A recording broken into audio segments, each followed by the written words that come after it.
Lahore, 1947. A 10-year-old boy named Iqbal was excited to go on his first train journey with his family. But this wasn't a vacation. They were escaping violence, leaving their ancestral home in India.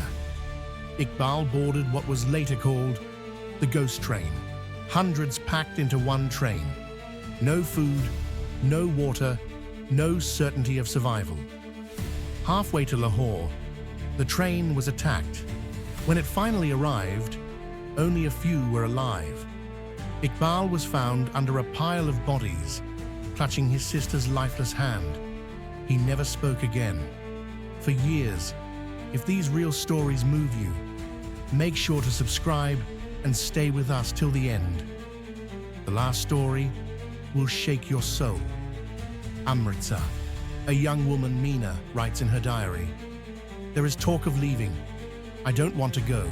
This is my land, my childhood. My love is here." Meena was engaged to Ahmed, a Muslim boy from across the village. When riots broke out, both families were forced to flee. Ahmed crossed the border.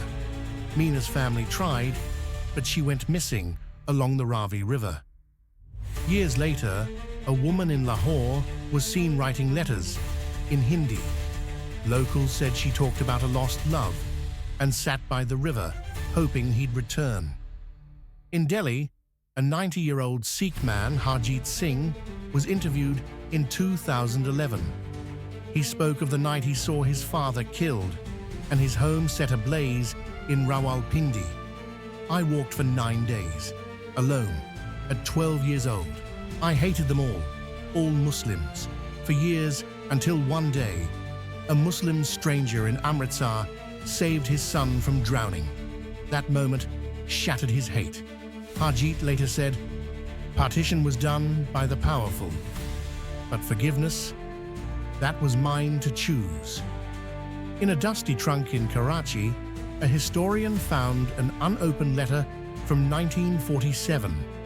It was addressed to Savitri, Delhi, written by her brother Arif, who had just crossed into Pakistan. The letter read, "They say we are now enemies, but you will always be my sister. If this letter reaches you, know that I am alive, and I miss our mango tree. I miss your laughter. I miss home." The letter was never posted. He had no address, no country, no closure. How many such letters were never sent? How many families were broken, only to vanish into silence? These weren't just stories of migration. They were stories of love, loss, and humanity caught in the crossfire of politics, and each one deserves to be remembered. These stories aren't just about the past. They remind us of what happens when hate wins, and what we must never forget. The partition may have divided land, but it also divided hearts. If these stories touched you, share this video. Let's remember the unnamed, the unheard, the unseen.